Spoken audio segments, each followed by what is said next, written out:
have the right to know where Kamala Harris stands on those issues? Or should we be kept in the dark because Trump bad? Trump bad! That's what Joe Scarborough wants. He wants journalists to line up and say in unison over and over again, Trump bad! Because that's been real effective, right?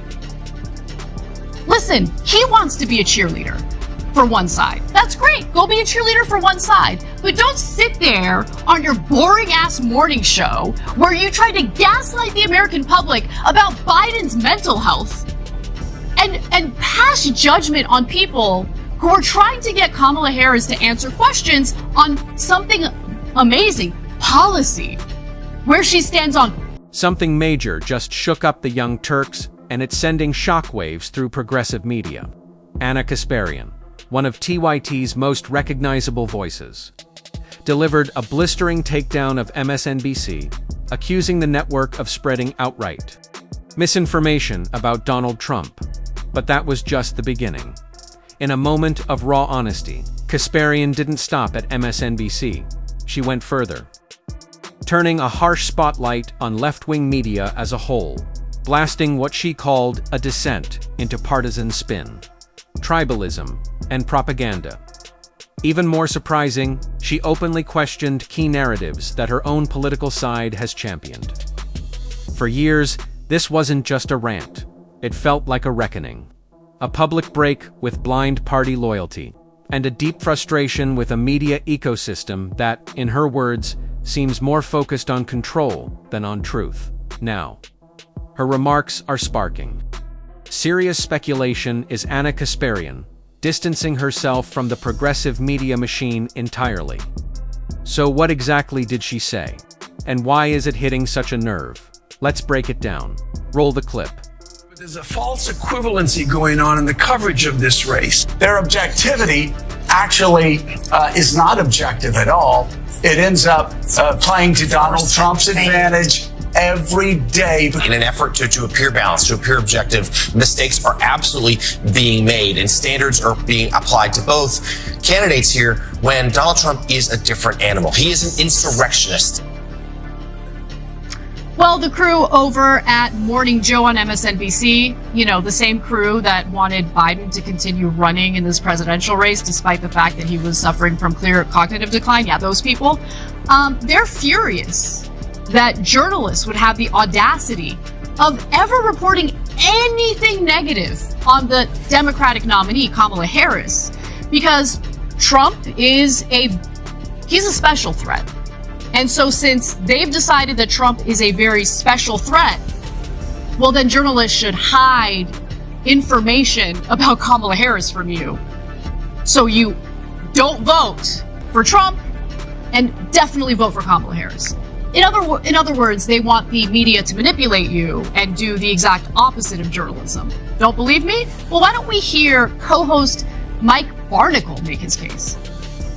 But there's a false equivalency going on in the coverage of this race, in that Donald Trump can say whatever crazy things he wants to say about submarines and sharks and electric batteries, whatever he wants to say. And it's not really covered in the sense that it's covered describing who said it, why he said it, and who the man is. Trump, out of his mind. And always in that story, in the equivalency, the false equivalency, by too many reporters and too many American newspapers, there's also, by the way, Kamala Harris changed her mind on fracking. They always throw in something like that in coverage of the story. It's ridiculous. We don't cover the man for how dangerous he is. Just suggest that journalists shouldn't report on Kamala Harris changing her mind on fracking? Is that not an important policy that voters should be informed about? And also, is he under the impression that telling Americans the truth about where Kamala Harris stands on the issues automatically means that Donald Trump is going to win the election? This is when I started my career, when I started working at TYT back in 2007, there really wasn't like left-wing media. There was like Fox News, and the right-wing media infrastructure was kind of being built.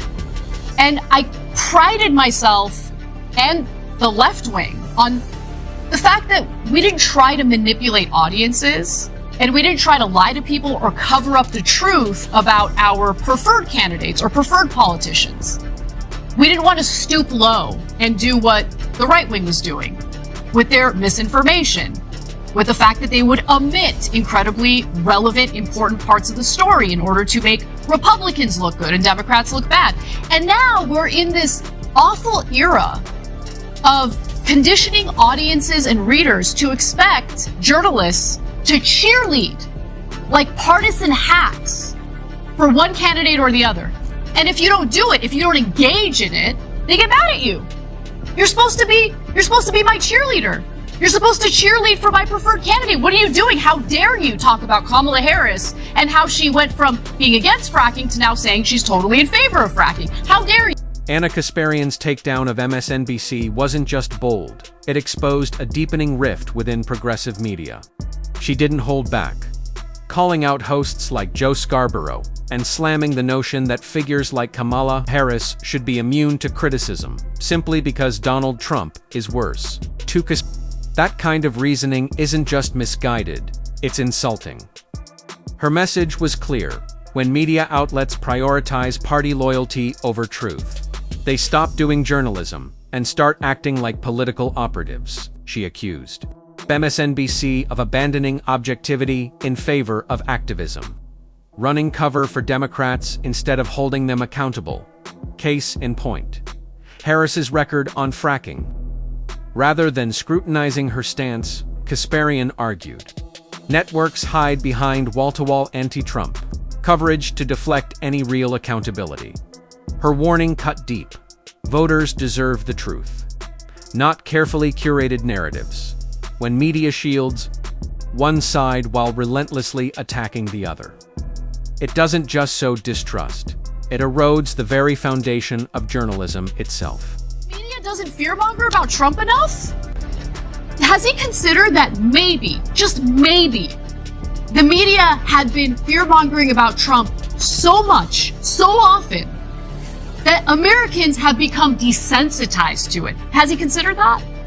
Has he considered the fact that Joe Biden ran his campaign almost entirely on Donald Trump is a threat to democracy, and it wasn't working? Why do you think it wasn't working? This is the most brain-dead argument I have heard on MSNBC, and that is saying something, because there are a lot of brain-dead arguments made on MSNBC. But we're about to hear more. So Joe Scarborough argues that journalists who are trying to be objective actually end up helping Trump. So maybe don't be objective. Let's watch.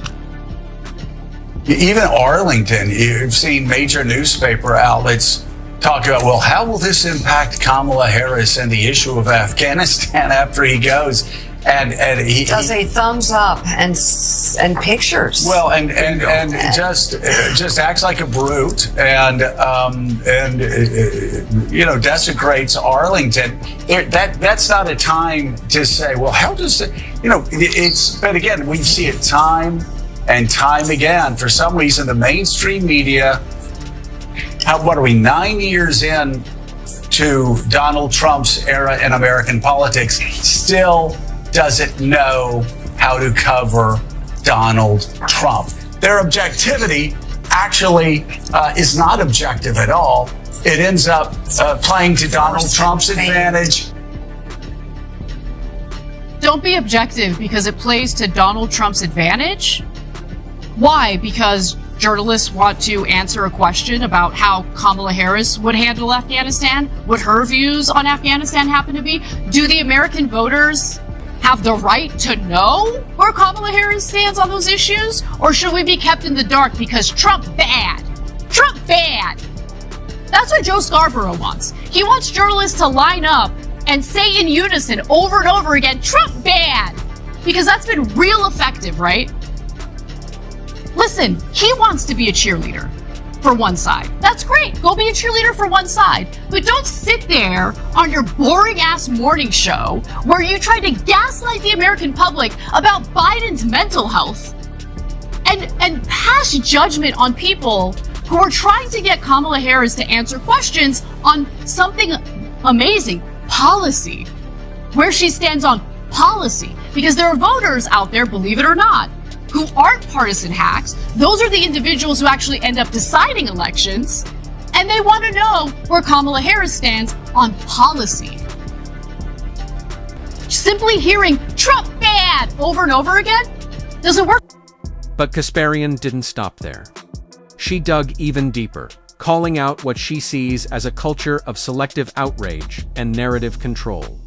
Her critique: the media routinely downplays Democratic failures while obsessively spotlighting Trump's every misstep, creating an echo chamber where accountability hinges on party affiliation. One of her sharpest indictments centered on what she called audience capture. When news outlets serve up prepackaged narratives designed to comfort their viewers rather than challenge them. That's not journalism, she argued. That's intellectual cowardice. Kasparian's message was unflinching. Journalism isn't meant to coddle, it's meant to confront. And when the media treats its audience like fragile partisans instead of informed citizens, it abandons its most essential role. This wasn't about left versus right. It was about truth versus spin.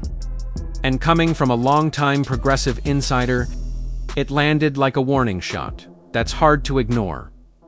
So what happens now? Is Kasparian breaking out of the progressive media bubble? Could this trigger a broader reckoning in left-leaning journalism? Or will she be sidelined for saying the quiet part out loud? One thing's clear: the cracks are showing, and the whole media world is watching.